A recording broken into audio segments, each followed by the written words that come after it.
What's up, everybody? This is Guyman Adams from Mid-City Digital, midcitydigital.com. And in this video, I want to talk a little bit about WordPress plugins, which are basically add-ons or extensions that basically add functionality to your website in many different ways. There's so many plugins out there, it's crazy. I mean, you can see on WordPress.org, there's at least 56,000 plus plugins. There's actually definitely way more than that. When you go to sites like envato.com and you can find premium plugins, they're really crazy fancy. But plugins will handle everything from how you deal with comments, how you have contact forms, things like that, all the way to having an e-commerce website. And even those e-commerce plugins have additional plugins for those plugins. So it can get kind of crazy. There's plugins that can basically be your page builders, your page editors. I mean, that deserves a whole series of videos just on that. But to get started, I just want to go over a handful of really basic plugins for beginners when you're just getting your website started. There's a few that I found that are really handy, pretty much across the board. But before we get into that, what I found as I jumped in here, the last video, I was starting to build upon this little sample website using a new theme called Hestia. And pretty much whenever I finished up that video, I realized I want to do a whole separate video just on setting up that sample site with that theme all the way through for the pro version of that theme. So in this particular video, I've hopped over to a different domain. Like over here, I'm using for this one midcitytutorial.com instead of midcitysample.com. So I'm just using one of my other sample accounts.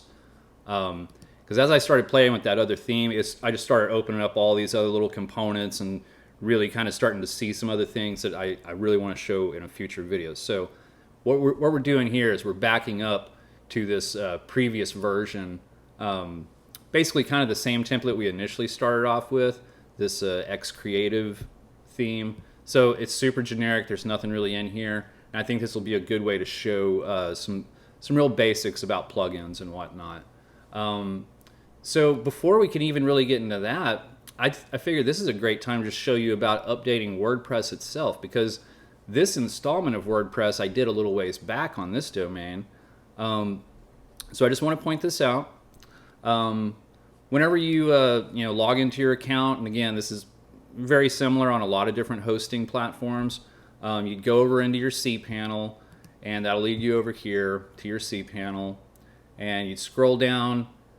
So you see the Softaculous Apps Installer. If you installed WordPress using the Softaculous Apps Installer, I would strongly recommend you update WordPress from right here, as opposed to just going over here to your updates or updating up there. If you update here for some reason, and it's hit and miss, sometimes it totally works fine, no problem for a major WordPress update.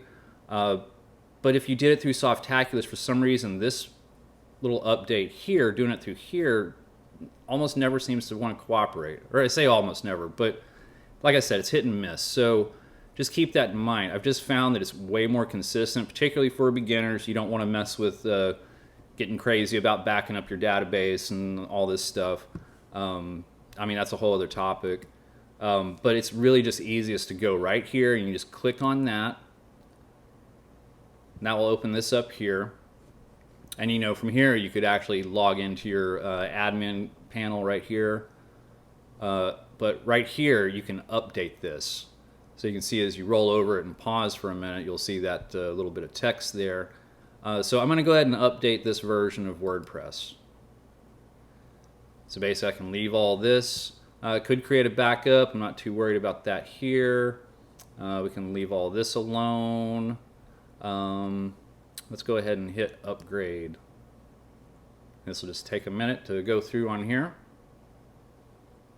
And there's that. So now we should be able to go back over here. Let's just refresh.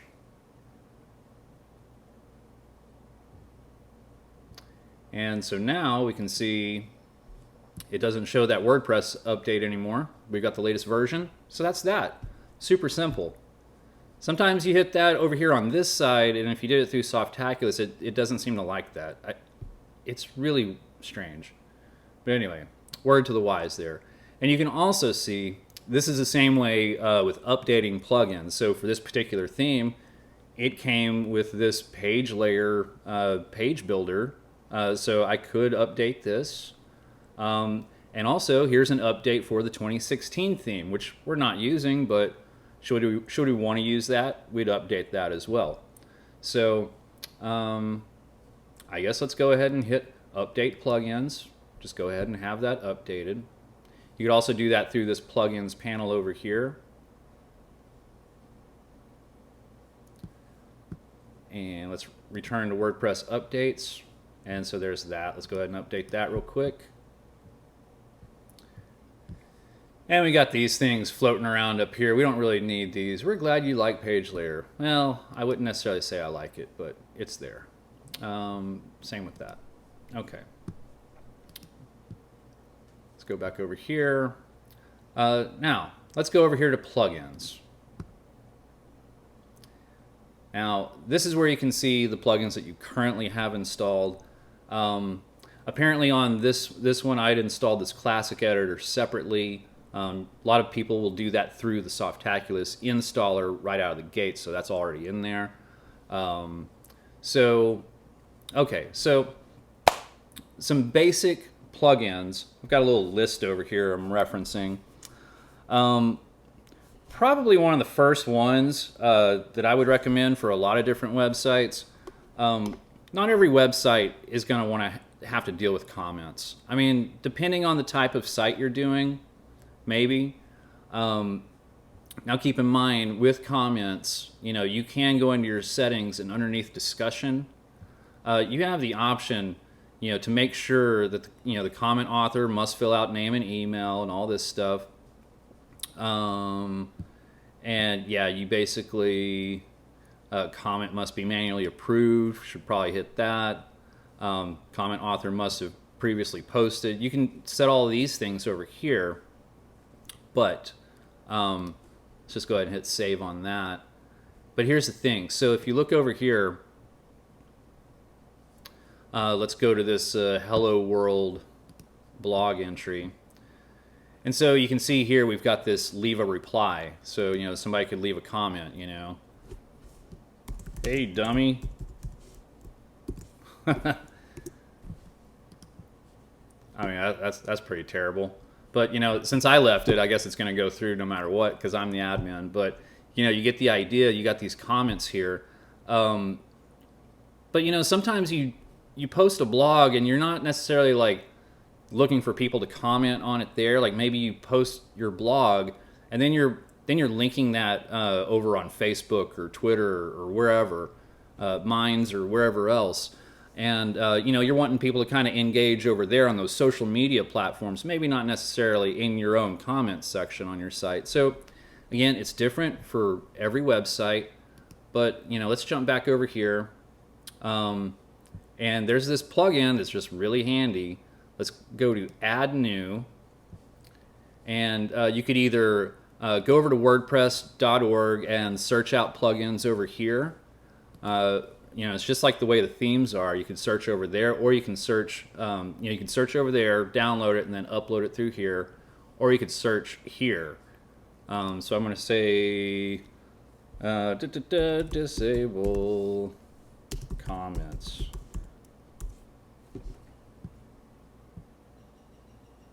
There we go. So I'm going to go ahead and install that now. Then I'm going to click activate. And now, just to double check, I'm going to open this in a new tab. I'm going to go over here. So we see we've got these comments. Now let me see if this will work the way I think it's going to, the way it usually does.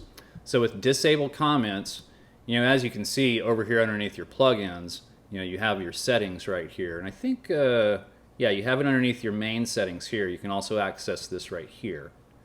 So you can disable comments everywhere, or selectively just say you don't want comments on your pages or on your media, but you're okay with them being on your posts. That's an option. Click all three. That's basically the same as saying everywhere. Disable all comment related controls and settings in WordPress. Save changes. Because the thing is, if you don't set this up, if you don't do something about this, I mean, well, first of all, comments are closed. You'll get a whole bunch of like weird spam and stuff. I was looking, there was like, before I even set any controls on it, there was crazy spam stuff that, because I just neglected this little tutorial site over here. But now if we go over here and hit refresh, boom, the comments are just gone. They just don't exist. There's nothing there about it. So that might make your life a little bit easier. So that's one to think about. Okay, another one that I've found really helpful is, let's go under plugins again. Let's go to add new. And it's funny, I was trying to type in the Hello Dolly plugin because I removed it and I was trying to set it back to the basics, so I had to go look it up again. So you see that there. But anyways, here's a plugin that I find really helpful for editing your pages and your posts as well. It's called TinyMCE Advanced. Now, you know, if you end up using a page editor or a page builder, you know, you might not actually need this. Where is it? I guess maybe I misspelled something again. Tend to type a little wonky.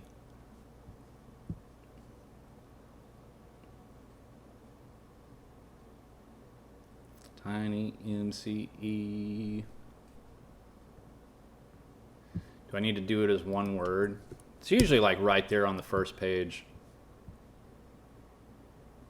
There it is. There it is.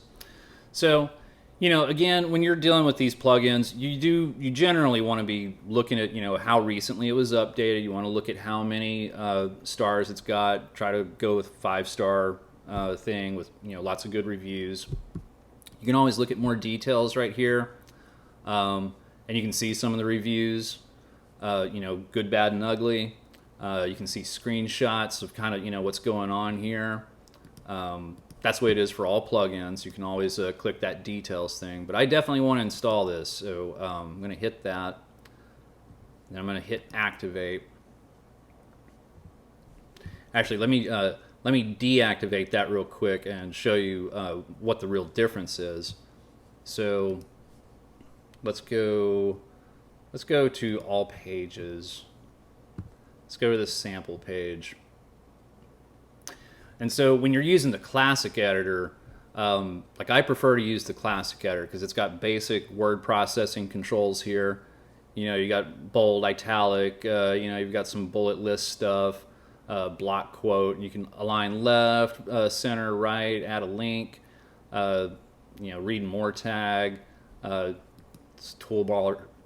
toggle, so you get a couple of little things here for indentions and whatnot. But it feels like a few things might be missing. So let's activate this. And jump back over here. Let's hit refresh.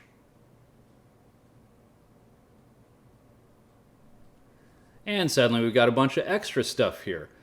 Now, not only can we link something, like, you know, you could click here and, you know, hit link and, you know, put in www.sample.com. I guess we should put HTTPS. You know, you can put that there, or be like, wait, I don't want to put that, and you can break the link. Boop, and that's gone. So you also have this table editor here, which I think is pretty handy. I mean, more and more websites try to avoid using tables these days, you know, traditional HTML tables, but still there's certain cases, even some of my own clients, or certain pages, say you got a big old list of forms and they're in multiple formats, you might want to put it in a table and it just works better. So that's really cool. You could drop in a table there and then just, edit away on that. Now, what's really interesting, much like the disable comments, if you go under your main settings or over under plugins, go under the settings of the specific plugin, you can find it right there, TinyMCE Advanced. So it was all one word. So look, you've got options if you're using the block editor. You've got options to play with this over here. But I'm old school. I like the classic editor for some reason. It just fits me. So you can add all these other things. You can add underline. You can add strike through, which is occasionally useful. Wow, I put that in the wrong spot. There we go. And so you can just drag these around and stuff. So that's pretty cool. And let's see. This context menu I find pretty handy right there. You could replace the size setting available for fonts with these certain settings. Now, some of these other advanced options I would pretty much leave as they are.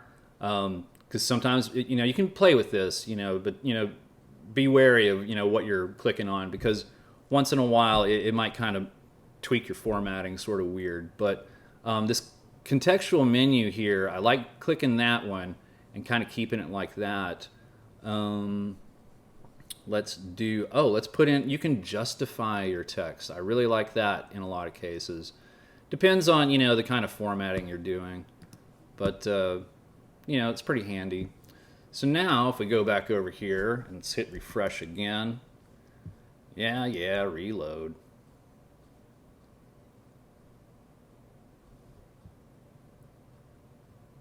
Okay, there we go. So now you can see I've got this option to justify the text. So that's kind of neat. But anyway, and you can change the fonts here. You got this massive font list you can choose from with this. So I think TinyMCE Advanced is really handy. I always call it Tiny Mice, but so look into that one. That's pretty cool. All right, another one to look at would be, I've got to mark these off or I'm going to forget I already covered them. Here's another good one that, let's say you need a contact page and you want to have a form. There's a bunch of ways to do that. I mean, you can see right here that this particular theme is recommending contact form 7. So let me jump back over here to plugins. Let's click on add new. And so we could add contact form 7. It's pretty decent. It's a little bit, to me, it's a little bit clunky because, you got to be kind of paying attention to how it's putting in the code for each little form section. It's not 1,000% user friendly. It's okay. Don't get me wrong. But so if you just type in contact form, and of course that one will probably come up first because it's really popular and a lot of different themes use it. Yep, there it is. So we could install that, but I would suggest using WP forms in most cases, particularly for beginners. This is just crazy easy to use, and it'll follow your style sheet pretty well. Whichever theme that you're using, it'll pretty much stick with that. So let's go ahead and install that. I'm going to just show you real quick how easy it is to set up a form, set up a contact page, basically, using this contact form plugin by WP Forms. So let's go ahead and click activate. And look, it's 5 stars, and it was last updated just 6 days ago. So pretty cool. But this one's crazy simple. So here we've got this. Let's create our first form. Or you could read the full guide and really dig into it, which I'd recommend that you do. For any of these plugins, read the documentation and learn as much as you can about them. But so let's say I just want to do contact form. Let's call it contact form 1, because I might come back in here and play with this. Now you have options where, the user won't see this contact form name, or you can set it to where they do see it, but it's usually kind of irrelevant. So look, I mean, we could do a newsletter sign up form. We could do a suggestion form.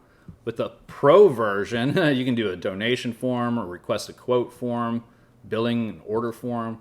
But I just want to do a simple contact form. So we're going to do that. And this is amazing. It just pretty much just spits it out here for you. This is basically more or less what it's going to look like. You could change some of this stuff around. This is a paragraph text field. These are single line text. Obviously, specifically email and name. You could create a drop down menu. You could make multiple choice, all this stuff. You could get into these field options where, let's see, like you could change the, you could change this to be like your name. You could label it however you want, format it however you want. Make it simple, just boom, like make it one line so it's not first and last, or leave it however.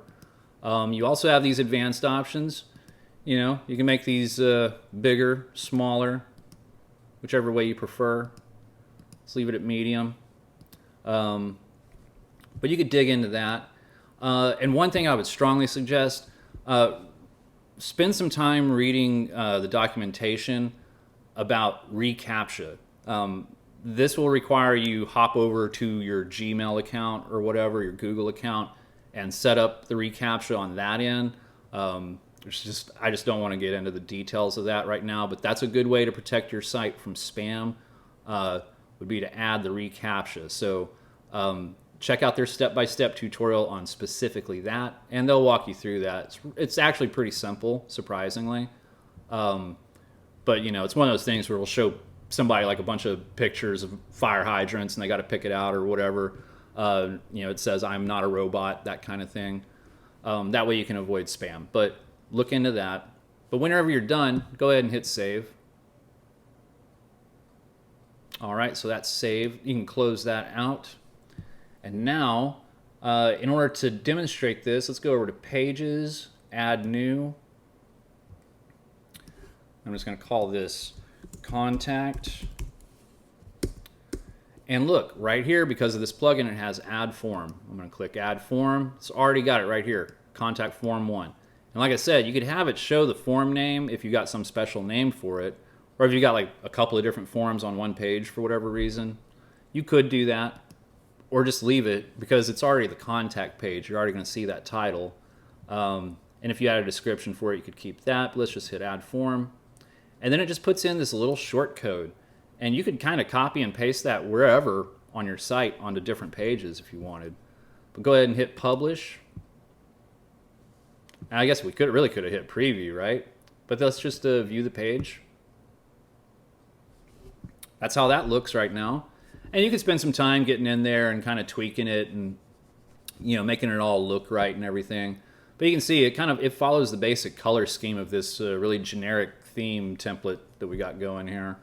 But yeah, it translates really well across different themes, I've noticed. So I really like that one. It's crazy easy to use too. So that's another one. And one more to mention.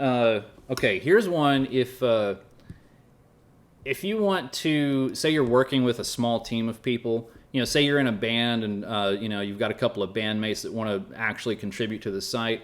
Generally you're going to want to have one main person, no matter what the situation is, one main person in charge of running the website and handling the theme and all the design elements and stuff. But you might want to have somebody else on your team or in your band or whatever the case might be, contributing blogs, writing, or, for the whole thing. So what you can use to kind of keep a little bit of control of this is user role editor. Now this one does have kind of some complicated features in it, but not really. It's actually pretty straightforward. Go ahead and hit install. See, this one was updated just a month ago. Tons of installs and reviews. activate that. And again, let's see, we got our settings, you got user role editor, and also under users, you got user role editor for this one. So whichever way you want to do that, let's just go ahead and go here.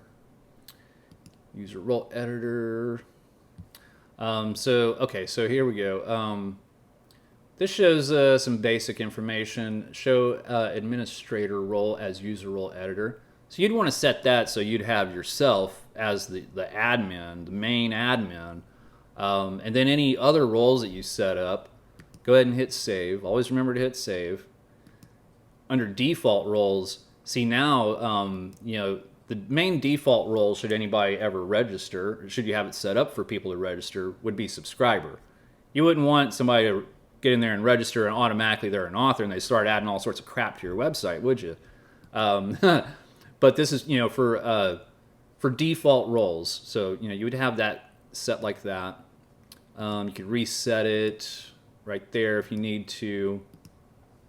And now let's go over to, okay, users, user role editor. Here's where it gets interesting. Over here, you can see, here's something really handy. Click capabilities, show capabilities in human readable form. That way it's not all this like code gibberish over here. So you can see a subscriber, they cannot activate plugins or create users, delete pages or any of that, you know. They can just read. That's it. Now, under editor, it's going to be slightly different. You have a few more options opened up. You know, they can manage categories, links, moderate comments, should you have comments on, publish pages and posts, read private pages, you know, upload files, contributor, a little bit different. They can edit posts, they can read, they can delete posts, they're just a contributor. You know, you could get more specific on that. Yeah, because you wouldn't want them to be able to edit or delete other people's posts, so you'd pretty much leave that way. Author, you know, you could really actually open up the author to be able to do a few different things. So, you know, you can delete posts and all that stuff. You can also add a whole new role if you want. If you come up with a new idea for a new role, give it a name. You know, you can make it a copy of one of these others and build upon that. So, user role editor is really handy for, you know, just a basic site that has like a small team of people working on it, or even like a fairly big team. This plugin even comes in handy a lot of times on full-blown e-commerce sites where maybe you have like a shop manager, you know, who's just handling uploading products and stuff. But then you have, you know, your main webmaster admin who's trying to keep, you know, the whole look of the site under control. So, you know, they're managing other pages and stuff. So, you know, you might have somebody who's just simply writing a blog to go along with that e-commerce website. So you might have a few different people in there. I've actually used this on e-commerce sites before, so you might keep that in mind for the future as well. But it's really handy. Okay, so there's that one. There's so many of these that I could be mentioning. I've got a massive list here. But I think probably... I guess one that I'll mention, but I don't really need to add this right now, is basically if you ever end up having, well, you don't go to plugin editor. Plugin editor is something different. So, word of advice, don't accidentally click on plugin editor. Don't mess with any of this unless you're an advanced user and you know what you're doing. Let's go to add new. Avoid plugin editor if you don't know what you're doing, if you're not a pro. So go to add new, and if you have, say you've just set up your website and maybe for some reason you're not getting the full SSL padlock up here for whatever reason. I mean, it's happened on a couple of sites I've worked on before, where for some reason this doesn't come up as full HTTPS, like maybe there's like an image or some kind of a link that's breaking stuff, and making it not come up as secure. You don't want your users to feel insecure when they're visiting your site. So, obviously, chances are if you've set up through our service or a lot of these other services, you're automatically going to be getting free SSL automatically installed, and it should be working. And it might show on the back end in your cPanel that you actually have SSL, but for some reason, something on the page, it just isn't quite working. So you might look into really simple SSL. I've had to use this on a couple of client sites fairly recently. I'm not going to install this now because if you do have your SSL working just fine and you're not seeing any problems with it, there's no need to install this. And in fact, it might actually kind of break stuff temporarily, and then once you reset it with really simple SSL, it'll fix it again. But basically, you can see this one has a 5-star rating. I mean, hardly any bad reviews or anything, but it's really simple to use. I wish I could drag this out a little bigger, but there's some basic settings in there where you can, as soon as you install it, you just switch it on, and it'll basically convert anything that looks that comes up as HTTP. It'll convert it to HTTPS so that you have the SSL working. So, but generally, it's for sites that already have SSL, but for some reason, maybe it's just glitching out or something like that. But look into this one. I've enjoyed using this one. It's way simple to use and pretty foolproof. You might want to back some stuff up, but generally, you don't really have to worry about it. Check out the reviews of it. Anyway, that's about it right now. There's so many other ones that I really do want to get into. So what I'm going to do is probably moving forward, probably the next several videos. Like I said, I'm going to do one on the Hestia Pro theme and probably a couple other themes. But I'm definitely going to be doing some more videos about specific plugins as well. So, once you've got your theme and once you've got a few plugins, you should be good to go and have a pretty decent website going. And just, check back here often because there's some more complicated plugins I definitely want to get into. I have some that are basically there's like some security plugins I want to talk about, and oh man, there's definitely some of the page builder plugins. Those are going to be like several different videos by themselves. Plus, I definitely want to do another video on WooCommerce. That's just one plugin, and then that plugin has like a billion different plugins you can add on to that. It's mind-blowing what you can do with WordPress. But start small and just take your time, read all the documentation on each of these themes and plugins, and I'm sure you'll do great. So that's about it for now, and I'll catch you in the next video. Take care.